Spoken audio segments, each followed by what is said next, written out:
I am Amanda, 35 years old, and mother to the sweetest 10-year-old twins, Jack and Emma.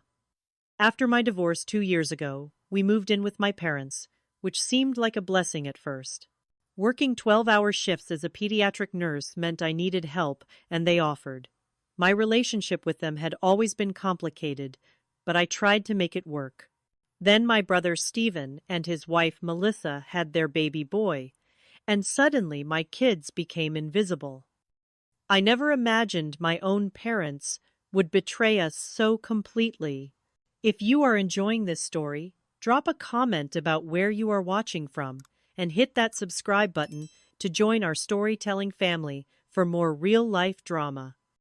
When my husband David and I split up after 12 years of marriage, I was devastated. Not just emotionally, but financially. We had built our life around his income as a software engineer, while I worked part-time as a nurse to accommodate raising our twins. The divorce left me with shared custody, minimal alimony, and the sudden need to work full-time to support myself and my children. My parents, Martha and Richard, offered their home as a temporary solution.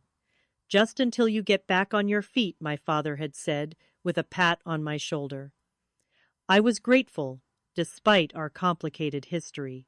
Growing up, I had always been the responsible one, the one who followed rules and met expectations, while my younger brother Stephen was the golden child who could do no wrong. I spent 8 years putting myself through nursing school specializing in pediatrics because I loved working with children. My path was not flashy but steady. Stephen, on the other hand, dropped out of college, started a tech business that my parents funded, and was now making 6 figures at 32. The pattern of favoritism was so deeply ingrained that I hardly noticed it anymore. Jack and Emma were wonderful kids, each with their own distinct personality. Jack was the creative one, always drawing or building something with a sensitivity that sometimes made life challenging for him. Emma was my little athlete, an advocate, outspoken and confident, the first to stand up when she saw something unfair.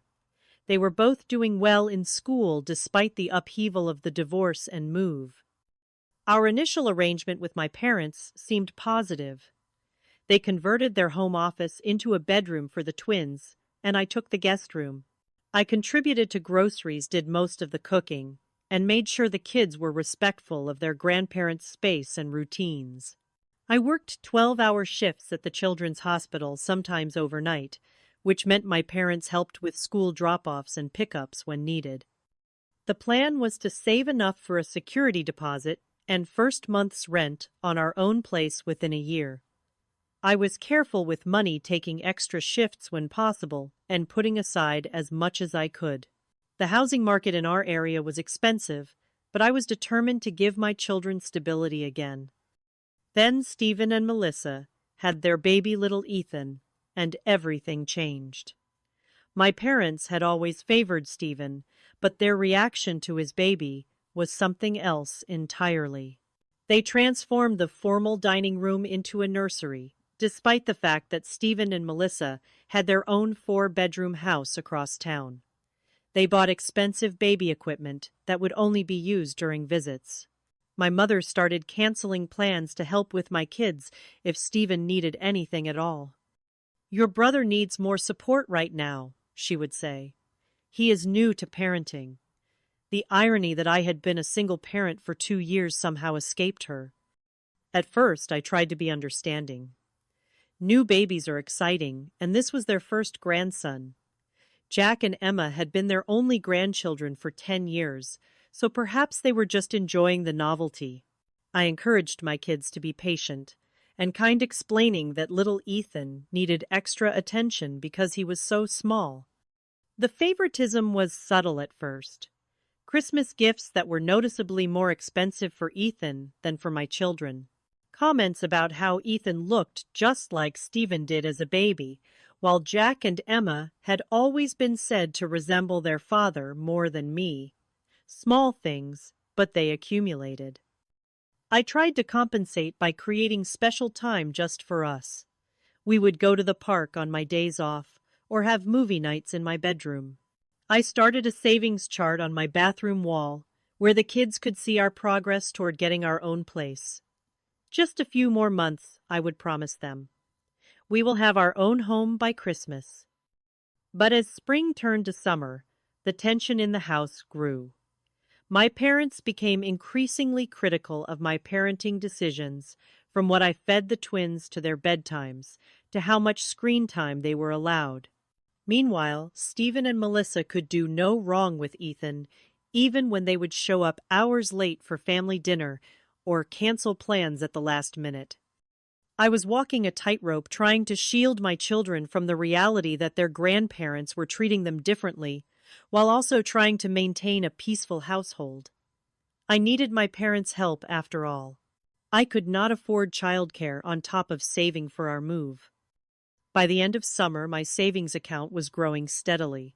I had calculated that by November, I would have enough for a modest two-bedroom apartment. Just 3 more months of patience, I told myself. 3 more months of biting my tongue and reminding my children that we were guests in their grandparents' home. 3 more months of watching my parents dote on Ethan while barely acknowledging Jack and Emma's achievements.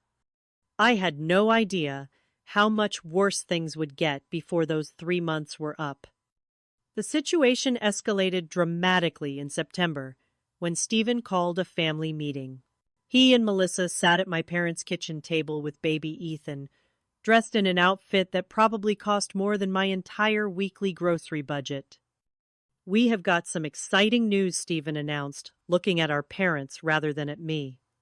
"We are finally doing that major renovation on our house, the one we have been talking about for ages." My mother clasped her hands together. "That is wonderful, sweetie." "The thing is," Melissa continued, bouncing Ethan on her knee, "we will need somewhere to stay during the construction. It should only be about 6 to 8 weeks.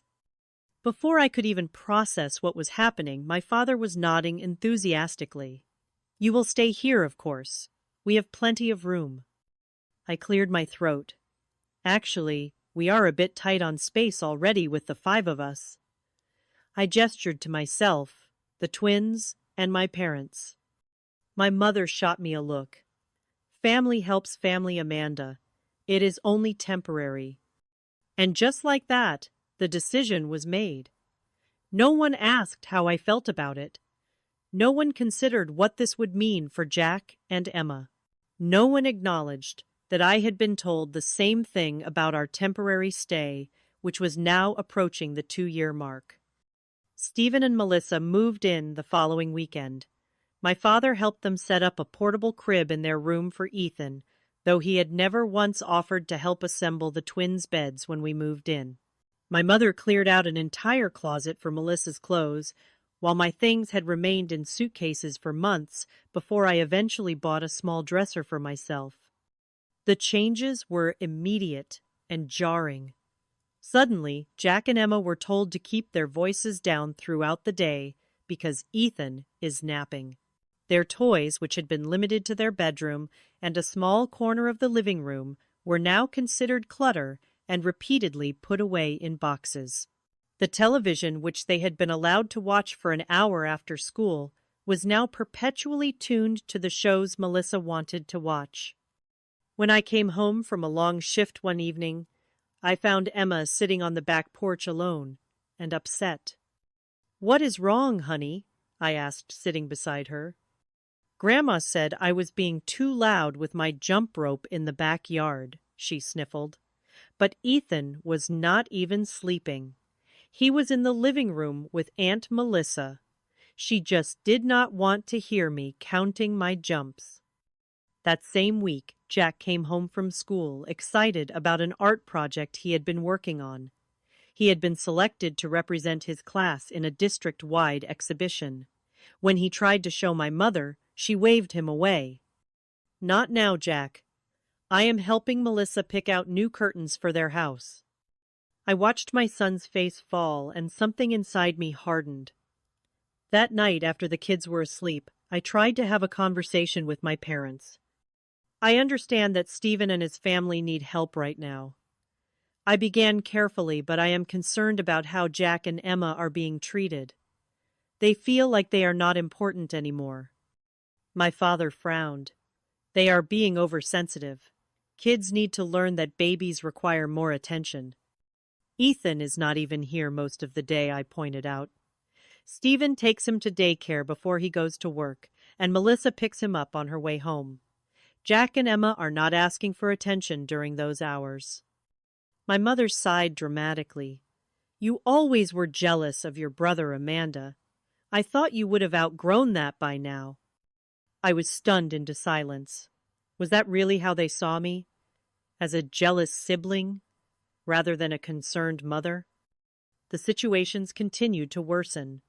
Melissa began rearranging items in the kitchen without asking, complaining about the healthy snacks I bought for the twins, and leaving her laundry in the machine for days.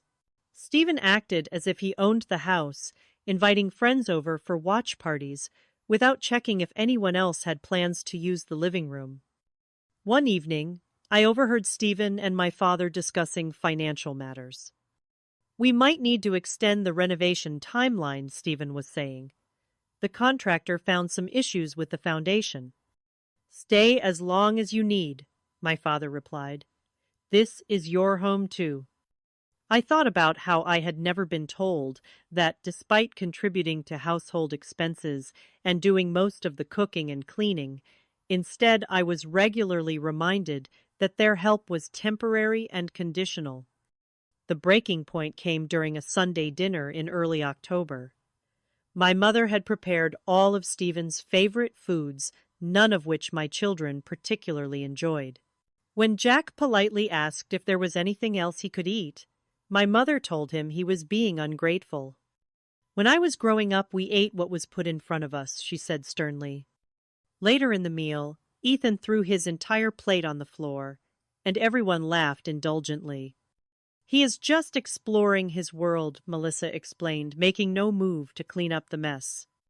The double standard was so blatant that even my usually diplomatic son noticed. How come Ethan can throw food, but I cannot ask for a sandwich, he whispered to me. I had no good answer for him. That week, I found that someone had removed Jack and Emma's artwork from the refrigerator to make room for a printout of Ethan's daycare schedule and several photos of him. When I asked about it, Melissa said she needed the information front and center and did not think anyone would mind if she rearranged a few things. The twins stopped wanting to spend time in the common areas of the house. They retreated to their small shared bedroom, where they at least had some control over their environment. I started taking them to the public library after school when I was not working, just to give them space where they were not constantly shushed or criticized. A coworker noticed my stress during a particularly difficult shift. Everything okay at home? Amanda Nancy asked, as we charted together. I found myself pouring out the whole situation. Nancy listened sympathetically before saying something that stuck with me. It sounds like your parents have created a household where your brother's family is treated as guests of honor, while you and your children are treated as inconvenient roommates, she observed. That is not a healthy environment for any of you. She was right, and hearing it said aloud made me realize how normalized the dysfunctional dynamic had become. That evening, instead of going straight home after my shift, I drove around the neighborhood and called a realtor friend of mine. I need to get my kids out of this situation, I told her, sooner rather than later. By mid-October, the situation at home had deteriorated beyond what I thought possible. Stephen and Melissa had fully taken over the house with my parents' enthusiastic support. Their renovation, originally scheduled for 6 to 8 weeks, had now been extended indefinitely due to complications that Stephen was vague about whenever I asked. I came home one day to find that my parents had purchased a special high chair for Ethan, one that cost nearly $400, according to the box I found in the recycling. This, while they had complained about the cost of Jack's asthma medication the previous week, which my insurance only partially covered, We want Ethan to be comfortable when he eats here, my mother explained when I questioned the expense. Jack needs to breathe, I responded, unable to keep the edge from my voice. My mother looked at me as if I was being unreasonable. Your father and I are on a fixed income, Amanda. We cannot be expected to cover everything for your children. The fact that I paid for all of my children's expenses plus contributed to the household bills apparently did not register with her. Neither did the fact that Stephen and Melissa, both high earners, contributed nothing toward household expenses during their stay. The next incident occurred when Emma was practicing her clarinet for band class. She had been playing for less than 15 minutes when Melissa stormed in. "Can you not do that right now? Ethan is trying to nap, and I have an important call in 10 minutes." Emma apologized and put her instrument away, but later told me tearfully that she had been practicing at the exact time her band teacher had scheduled for their virtual practice session. She had now missed it and would be unprepared for her upcoming evaluation. I tried to speak with Melissa about it, suggesting that we could work out a schedule that accommodated everyone's needs. "My work calls and Ethan's sleep schedule have to take priority," she responded dismissively. "Emma can practice her little hobby any time." I bit my tongue to avoid saying something I would regret.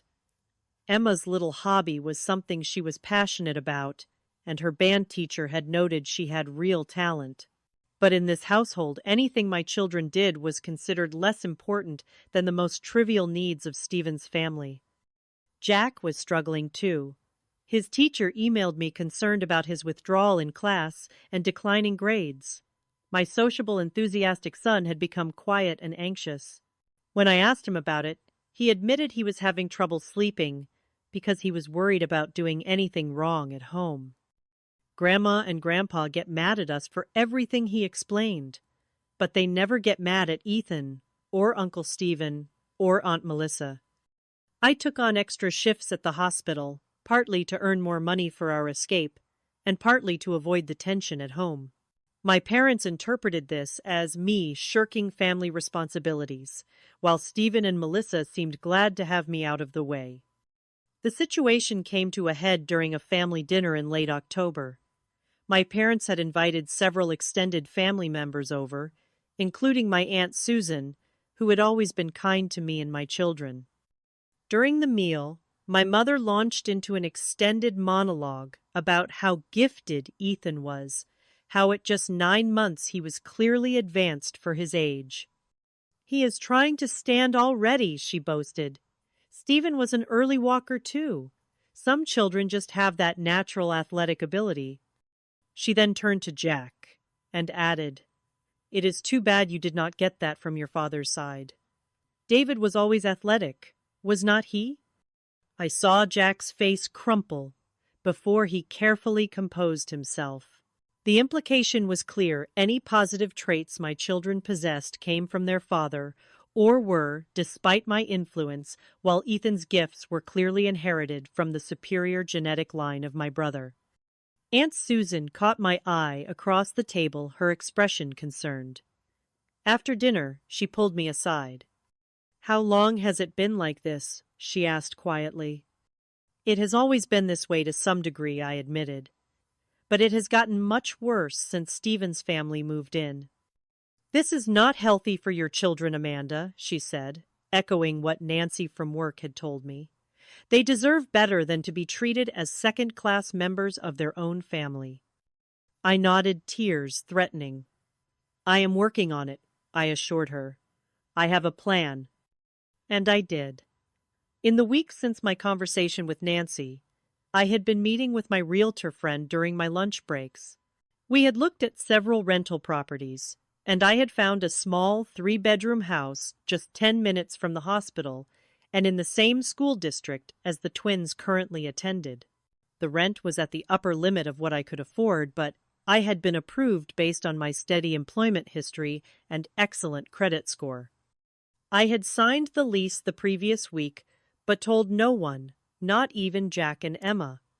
I did not want to get their hopes up until everything was finalized. The house would be available for move-in on November 1st, just a week away. I had been secretly ordering essential furniture to be delivered on that date and had set up utilities in my name. My aunt squeezed my hand. "Let me know if you need anything," she said. "I have been concerned about this situation for some time." Her support meant more than she knew. I had begun to question my own perceptions, wondering if I was being oversensitive or jealous as my parents suggested. Having outside confirmation that the situation was as bad as I thought it was, gave me the final push of confidence I needed.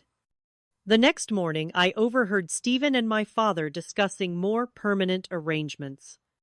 "The contractor says it could be another 3 months," Stephen was saying. "And honestly, with the baby, it might make more sense to just stay through the holidays." "You know you are always welcome," my father replied warmly. "This is your home." I wondered if either of them remembered that I had been told my stay was temporary, that I was expected to find my own place as quickly as possible. The double standard was so glaring, it would have been laughable if it was not breaking my children's hearts.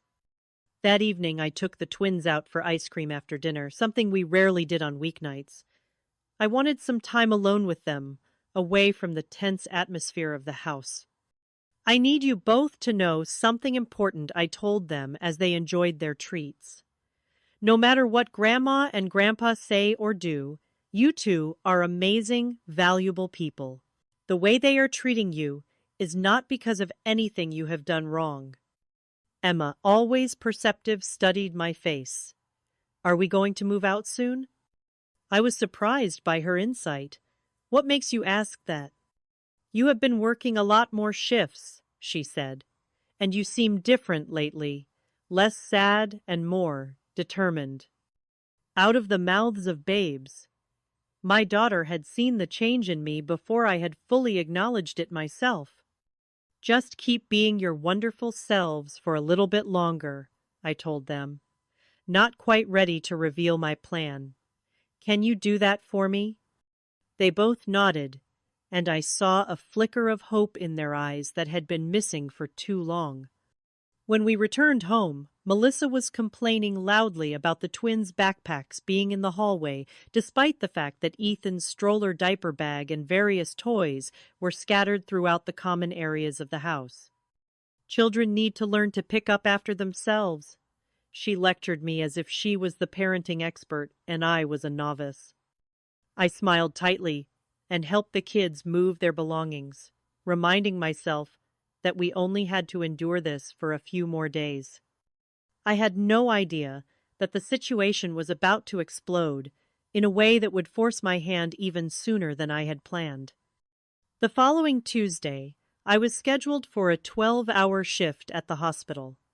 It was a particularly busy day in the pediatric ward, with 3 new admissions and a staff shortage that had me covering more patients than usual. I barely had time to check my phone during my short lunch break, but when I did, I saw several missed texts from both Jack and Emma. From Jack, "Mom, something weird is happening. Grandpa and Uncle Stephen are moving our stuff." From Emma, "Grandma says we have to move to the basement. This is not fair." From Jack, "Mom, please come home. They took all our things downstairs." From Emma, "I hate it here. The basement is cold and gross and there are spiders." My heart pounded as I quickly called home. No answer. I tried both children's phones. No answer.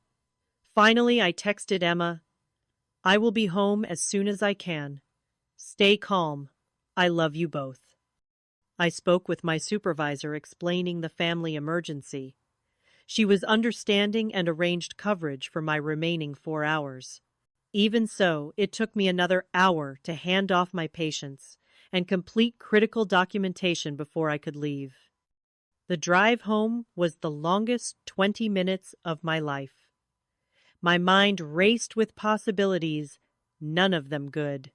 Had my parents really moved my children to the basement, the unfinished, poorly insulated basement that had occasional water seepage when it rained heavily. When I pulled into the driveway, I took a deep breath, trying to calm myself before going inside. I needed to assess the situation clearly before reacting.